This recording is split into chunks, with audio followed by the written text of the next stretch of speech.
केमती अच्छा पिलाने भलरे अच्छा ना सेमती भलरे था स्वागत करुच्ची आप फेवरेट चैनल सुपर स्टडी को। तो पिलाने फास्ट गोटे जिनस कहीदे कि बन्या आउ मेघ जुगुरु बा वर्षा जुगुरु पावर कट बहुत ही चलती फोन सहित लाइट्र भी माने चार्जर बहुत ही अभाव। तो जदि क्लारिटी कम आसूची ताहले मते क्षमा करदेवे, ठीक अच्छे।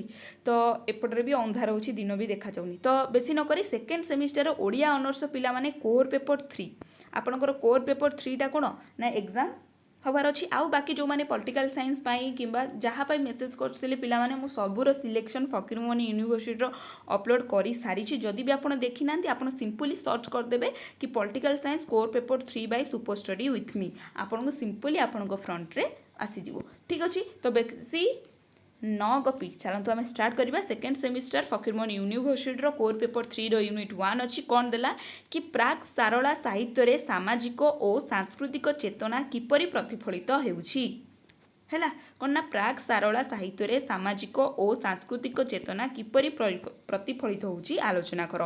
प्राक सारला साहित्य धार्मिक चेतना किपरि प्रतिफलित होउछि आलोचना कर। एठी फास्ट कौन गला ना सामाजिक सांस्कृतिक गला तापर आसला धार्मिक, बुझला ना एमती पकईदेव प्राक सारला साहित्य सामाजिक चेतना को आलोचना कर, प्राक सारला साहित्य सांस्कृतिक चेतना को आलोचना कर, प्राक सारला साहित्य धार्मिक चेतना को आलोचना कर। तापर देला चर्चा गीतिका सामाजिक साहित्यिक और धार्मिक मूल्यांकन कर। तापर आसला संध्या भाषा क्या कहुए मोस्ट इम्पोर्टाट संध्या भाषा क्या कहुए एवं ओडिया भाषा सॉरी ये मिस्टेक हो जाए साहित्य सॉरी ओडिया भाषा सहित यार क्यों संपर्क रही आलोचना कर। ओडिया भाषा सहित यार कि संपर्क रही आलोचना कर। आउ थे पढ़ी दूसरी संध्या भाषा क्या कहुए एवं ओडिया भाषा सहित यार क्यों संपर्क रही आलोचना कर। तापर देला कौन देख तापर देला चर्या गीतिकार स्वरूप और कविवृंद आदर्श और साधनार संगीतर वैशिष्ट्य कौन कौन कहूँ से कि चर्या गीतिका स्वरूप और कविवृंद आदर्श और साधना संगीतर वैशिष्ट्य ये पे मैंने मिस्टेक हो कौन बुझीला। ये गला 5टा क्वेश्चन तुम तापर जा नेक्स्ट क्वेश्चन को बेसी नहीं आपण अल्प क्वेश्चन आनी बेस्ट क्वेश्चन आसी जहाँ कि तुम पढ़ी माने इजिली पिला माने बहुत इजिली जदि तुम मो सिलेक्शन पढ़ुच तुम A+ रहीवाटा थय। मुझे सब कही जो मैंने फास्ट सेमिस्टर मो ट्रस्ट करते से सेकेंड सेमिस्टर नो डाउट से बहुत भल से मत बिना डाउटली मो पाठ को पढ़ी चलती। बट जो मैंने फास्ट सेमिस्टर मो सहित कनेक्टेड नथिले से माने सेकेंड सेमिस्टर टिके डाउट करछन देन ठीक अच्छे आपण मानको डाउट भी आम धीरे धीरे क्लिक करवा ठीक सॉरी क्लियर करवा। तापर देला कौन कि नाथ साहित्य क्या कहुए एवं यार सामाजिक सांस्कृतिक और धार्मिक चेतना आलोचना कर। नाथ साहित्य क्या कहुए एवं यार सामाजिक सांस्कृतिक और धार्मिक चेतना को कौन ना आलोचना कर। तापर देला सारला दास को आदि कवि कहीं कहुए मोस्ट इम्पोर्टाट आइदर तुम 5 मार्क आसीपे ना लंग क्वेश्चन आसीपे कौन ना सारला दास को आदि कवि कहीं कहुए। तापर आसला सारला साहित्य सामाजिक ऐतिहासिक सांस्कृतिक और साहित्यिक मूल्यांकन कर। एटा ना गोटे गोटे क्वेश्चन देदेव सारला साहित्य सामाजिक सामाजिक मूल्यांकन कर, सारला साहित्य ऐतिहासिक मूल्यांकन कर, ना पकईदेव सारला साहित्य सांस्कृतिक और साहित्यिक मूल्यांकन कर।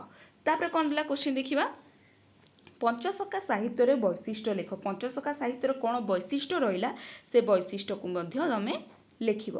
तापर क्वेश्चन देखिबा कौन देला कि बलराम दास जगन्नाथ दास एवं हाँ बलराम दास जगन्नाथ दासंक जीवनी कीर्ति को वर्णना कर हैला। ताकर जीवन कीर्ति जहाँ रहीटा को तुम लिखिब। जीवन सब कौटी जन्म ग्रहण कौटी मृत्यु से माने कौन कृति करिसेंती सेमानंकर कृतिर कौन भूमिका रही समाज उपरे कौन से प्रभाव पकई से विषय लिखिब। आउ गोटे जिनस पिला माने एठी जो तुम माने पढ़िल ना आदिकवि सारला दास एटा जो पढ़ल आदिकवि सारला दास से फास्ट तुम कौटू स्टार्ट कर ना फास्ट इंट्रोडक्शन को सारला दासंकर इंट्रोडक्शन कौन से कौटी जन्म ग्रहण करिसेंती कौटी मृत्युवरण करिसेंती सेठू तांकर इंट्रोडक्शन टाको स्टार्ट करिकरी देन कंक्लूजन माने तांको विषय किछि लिखि कंक्लूजन लिखियार अछि। तापर आसिला पंचसखा साहित्यर वैशिष्ट्य आमे देखिदेले पंचसखा साहित्यर वैशिष्ट्य कौन रहिला। तापर नेक्स्ट है बलराम दास जगन्नाथ दासों जीवनी कीर्ति को वर्णना कर एटा भी आम देखी देते। तापर आसला कि ओडिया भागवतर विशेषत्व निरूपण कर। ओडिया भागवत कौन विशेषत्व अच्छी से विषय तुम लिखिब। तापर आसला अनंत दास जसवंत एवं अच्युतानंद जीवनी और कीर्ति आलोचना कर। एटा पिला माने मु तीनिटा जिनस को मिसई देकी आनी से माने से डायरेक्ट एमती पचार कि अच्युतानंद जीवनी और कीर्ति को आलोचना कर 8 मार्क क्वेश्चन बा 7 तम जी मार्क लंग क्वेश्चन थी से पकई दे बुझेगा। तापर न एमती पकई जसवंत दासंकर जीवनी कीर्ति को आलोचना कर। तापर नेक्स्ट क्वेश्चन कि अच्युतानंदकर जीवनी कौन रहा कीर्ति कौन रहा से विषय तुम कौन ना आलोचना कर एमती तुमको पकई दे बुझिपार। तापर नेक्स्ट क्वेश्चन को जीवा। नेक्स्ट क्वेश्चन कौन रहा ये आमर केतेटा गला 12टा क्वेश्चन गला मे बी आउ 2टा खंडे थी कि कौन एठी पिला माने लास्ट क्वेश्चन देखो। लास्ट क्वेश्चन कौन देछि 13टा मु टोटाली ऊपर 13टा क्वेश्चन आछि कौन देला कि प्रेम भक्ति ब्रह्म गीत रे राधा कृष्ण एवं प्रेम भक्ति तत्वर धारा को आलोचना कर।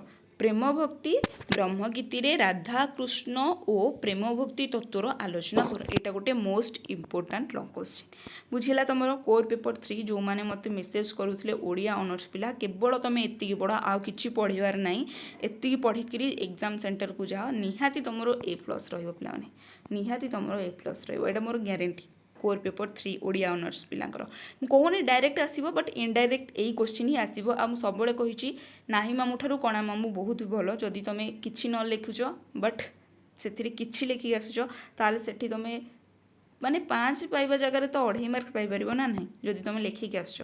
ठीक अच्छे तो आशा करुँच भिडियोटी भल आपन को बहुत हेल्पफुल होइतबा और जार कौन किसी आवश्यक रोचे कौ कि सिलेक्शन दरकार अच्छी किंबा किसी भी प्रोब्लेम रोचे कौटी कौन बुझी पारना आपड़ मत इंस्टाग्राम रे कांटेक्ट करेंगे ना भिडियो कमेंट सेक्शन में आपड़ मत कहींपारे। ठीक अच्छे तो आशा करुँची भिडियोटी बहुत हेल्पफुल होइतबा और जदि हेल्पफुल होइछि लाइक कमेंट शेयर निश्चिंत करदेवे। रही नमस्कार जय जगन्नाथ।